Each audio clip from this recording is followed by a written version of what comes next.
So here it is. I'm gonna open up the I call this the bypass link. There's one on each end.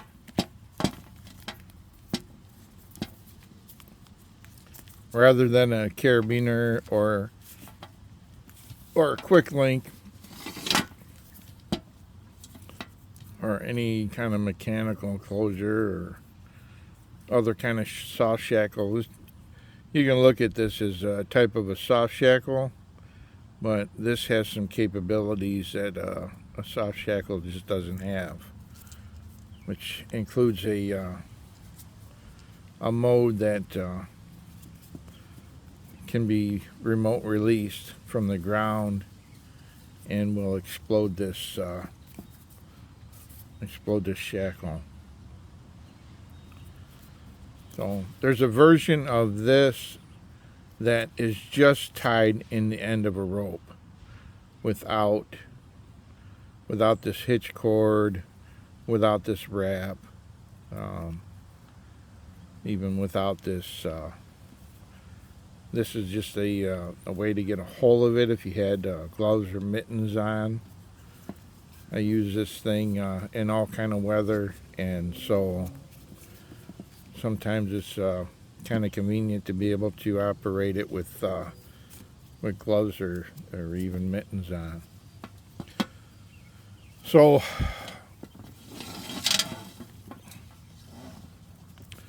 the main part of this two tether, this version, is one continuous 30-foot length of this is 9mm Sterling HTP. It's a static line, and get this up here. This rope.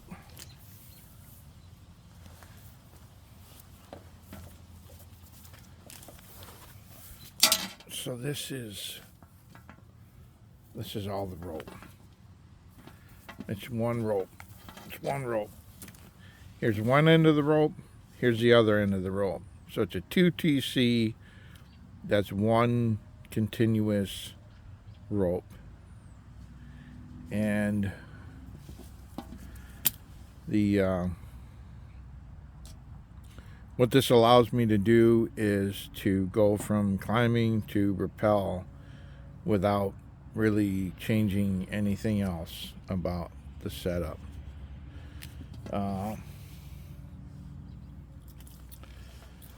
We have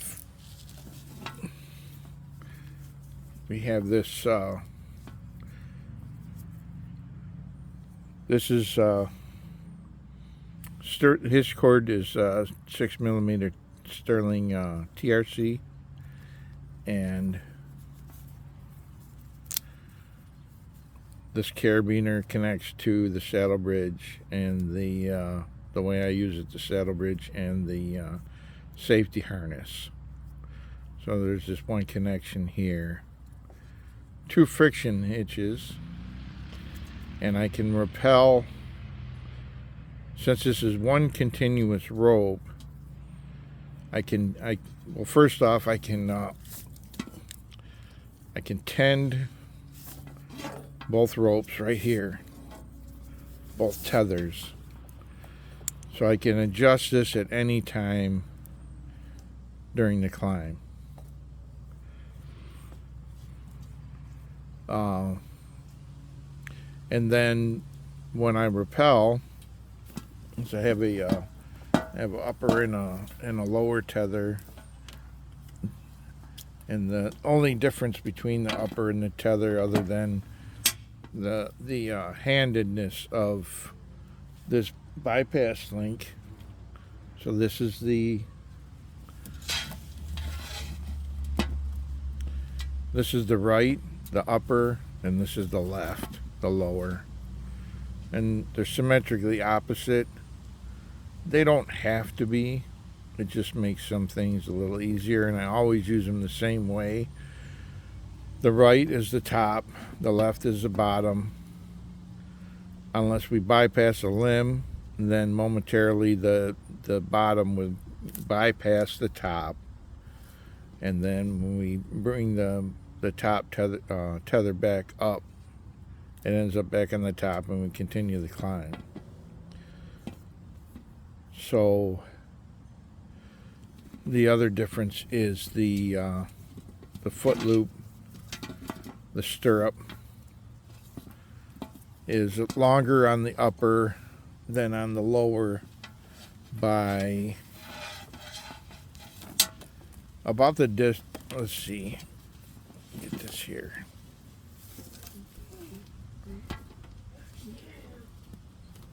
About not quite the distance of a step. It's more based on the position of the girth hitch on the tree, the the distance between the two tethers when they're both on the tree. So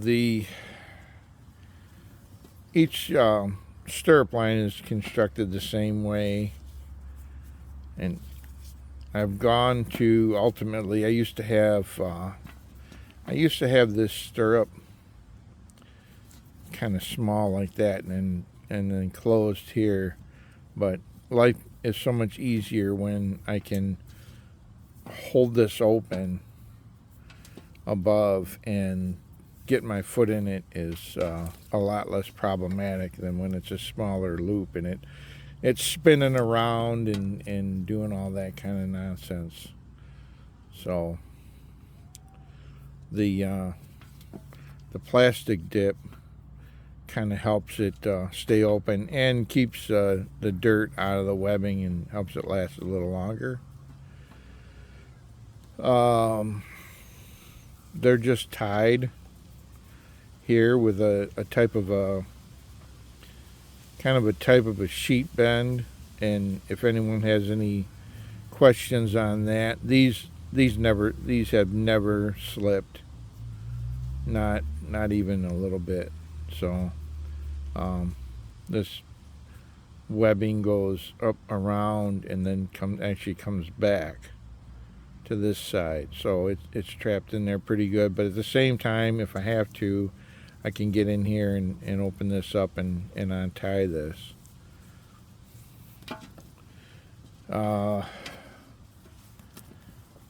This is my my latest version of what I call a trigger hitch. It holds it very well, but it breaks under load. So when I rappel, and the only thing I do to rappel is when I have both tethers up on the tree, I'll free the lower one up just so it can follow me down the tree. I don't take it off. I'm not in that much of a hurry to get down. Not that it's slow, but I want this coming down with me, so if anything should happen, I have this as a backup to catch me. Yeah, there'll be some drop, but having a paracord saddle takes the shock out of that. So anyway, both of these stirrup hitches, trigger hitch I call it, because if it does get really tight, all I have to do is pull this loop and push this in, and it breaks free right away. That's that. I have some other videos where I rappel with this, and the way this goes is, and why I've done it this way, I can get away with having a much shorter rope, a lighter system, more compact system. So I have a 30-foot length of this. I started with a 40, but I realized I can rappel down on this upper all the way till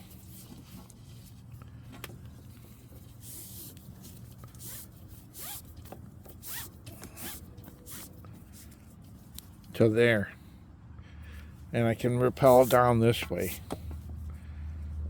until, let's assume I get too high that I can't rappel down with one shot. So I'll have my pole down on my upper tether. I'll hook it on here, or I'll have it set to explode, and I'll come down until I'm going to get my weight on the lower tether, and I still haven't reached the ground. At that point, I'll get my weight on the lower tether, and I'll pull this upper line down, and it'll fall, the whole thing will fall to the ground. I'll take it off and let it fall to the ground.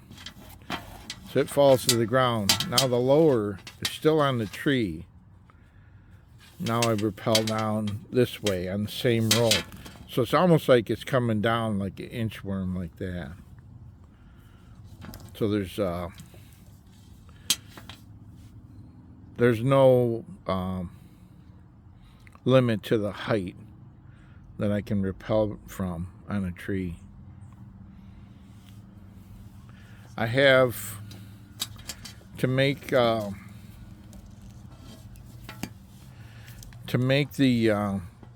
tethers slide up the tree and stiffen them up. I have heat shrink tubing, and I have a length of it here that I shrink onto the tether, and you see how stiff it makes it right here. And then, since I go on, a lot of times I'll go on some smaller sized trees, I need to be able to close this down pretty small like that. So I'll have this sliding piece that can go in like that, or I can pull it out for a bigger tree. And now I got this, and if it gets a lot bigger than that, it's I don't like trees a lot bigger than that, because they block my view. And where I live, where I hunt across this whole state, I've either got trees about this big, or they're really huge, or they're way too small. But this piece of heat shrink here is the adhesive lined, so the rope is about 3/8 inch diameter. I get usually get the 3-to-1 adhesive lined 3/4 inch. And if you get the larger heat shrink tubing, by the time you shrink it down, it has a thicker wall. And then this movable part, they get chewed up like that. It's still serviceable for now. I want to try to find an alternative where I can add back onto here without untying everything. But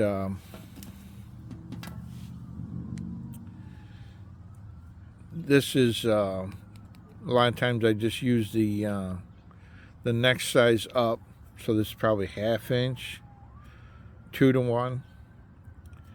You could use you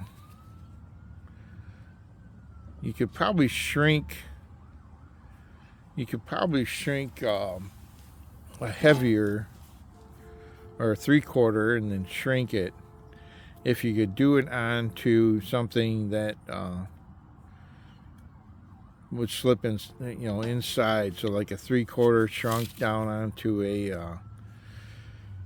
1/2 inch, and then put that on, and it would it probably last longer. This has this layer here. This is a second season on it, going on the second season. Other than that, if you have any questions, hit me up in the comments, and we'll see what we can do. Thanks for stopping by.